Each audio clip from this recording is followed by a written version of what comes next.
नमन करते हुए विनम्र श्रद्धांजलि अर्पित करता हूं। हम सब जानते हैं कि भारत की आजादी के आंदोलन के दौरान भारत के युवाओं को विदेशी हुकूमत के खिलाफ एकजुट करके लड़ने की एक नई प्रेरणा नेताजी ने दी थी। न केवल भारत में बल्कि भारत के बाहर भी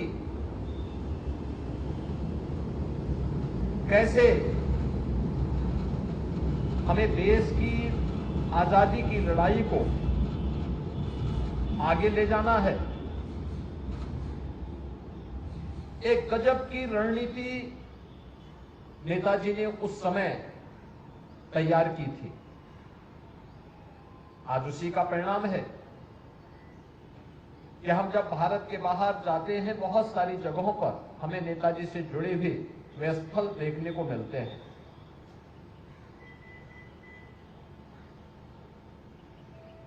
उस समय युवाओं का आह्वान करते हुए नेताजी ने जो आह्वान किया था, जब देश की आजादी की लड़ाई को प्रखरता के साथ उन्होंने आगे बढ़ाने का कार्य किया और आजाद हिंद फौज का गठन किया, तो उन्होंने भारत के नौजवानों को एक ही आह्वान किया कि तुम मुझे खून दो, मैं तुम्हें आजादी दूंगा। यह देश की आजादी का एक मंत्र बन गया और देश की आजादी का एक मंत्र बन करके लाखों लाख युवा देश की आजादी के लिए अपना सर्वस्व न्यौछावर करने के लिए तैयार हो गए। न केवल युवा बल्कि हर भारतवासी आजाद हिंद फौज के नेतृत्व में लड़ी जाने वाली इस लड़ाई का हिस्सा बना और न केवल भारत में बल्कि म्यांमार में, सिंगापुर में,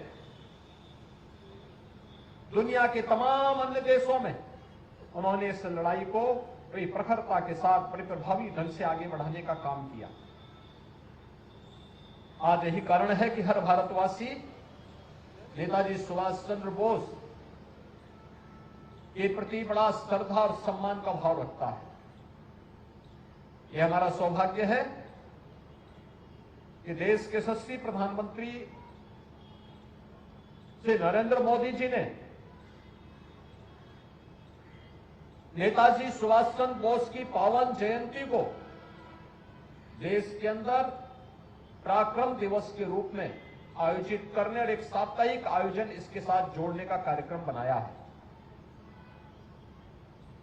नेताजी भारत के शौर्य और पराक्रम के प्रतीक रहे हैं और उन्होंने भारत के युवाओं को भारत के इस पराक्रम के साथ जोड़ने का काम किया। आज जब हम 127वीं पावन जयंती के अवसर पर नेताजी का स्मरण कर रहे हैं, इस अवसर पर हमारी सुरक्षा की रणनीति क्या होनी चाहिए, आंतरिक हो या बाह्य सुरक्षा, इस स्थितियों में सक्षम भारत हम सबके सामने है। एक नए भारत के रूप में हम भारत को देख रहे हैं, पूरी दुनिया देख रही है। एक वर्ल्ड पावर के रूप में भारत स्थापित हो रहा है। भारत की इस वर्तमान स्थिति को इस पराक्रमी भारत के माध्यम से आगे बढ़ने के प्रेरणा स्रोत नेताजी सुभाष चंद्र बोस हैं। मैं इस अवसर पर एक बार फिर से उनकी स्मृतियों को नमन करते हुए नेताजी को देश के लिए उनकी सेवाओं के लिए कोटि कोटि नमन करते हुए अपने प्रदेश के सभी युवाओं का आह्वान करूंगा कि मातृभूमि के लिए हम जो भी कर पाएंगे वह कम होगा और इस दृष्टि आज की सबसे बड़ी आवश्यकता है कि हर व्यक्ति अपने अपने कर्तव्यों का ईमानदारी पूर्वक निर्वहन करे। जो जिस क्षेत्र में है, छात्र है, पूरी तन्मयता के साथ अध्ययन करे। नई चीजों को सीखने की जिज्ञासा उसके मन में होनी चाहिए। समाज के जिस क्षेत्र का है, अगर वो अपने अपने क्षेत्र में अपनी अपनी जिम्मेदारियों का, अपने अपने कर्तव्यों का ईमानदारी पूर्वक निर्वहन करता है, तो नेताजी के प्रति यह हमारी सच्ची श्रद्धा होगी, सम्मान होगा। और नेताजी सुभाष चंद्र बोस स्वतंत्र भारत में उस प्रकार की व्यवस्था के सख्त हिमायती थे कि यह होना चाहिए। कर्तव्यों के प्रति आग्रही हम सबको होना पड़ेगा, तभी हम पराक्रमी भारत को दुनिया की सबसे बड़ी ताकत के रूप में स्थापित कर पाएंगे। आज के इस अवसर पर एक बार पुनः नेताजी को नमन करते हुए, इनकी स्मृतियों को नमन करते हुए, मैं इस अवसर पर नेताजी के आदर्शों का अनुसरण हमारे युवा करेंगे, इस विश्वास के साथ आप सबको आज के इस पराक्रम दिवस की हृदय से बधाई देता हूं, अपनी शुभकामनाएं देता हूं। धन्यवाद। जय हिंद।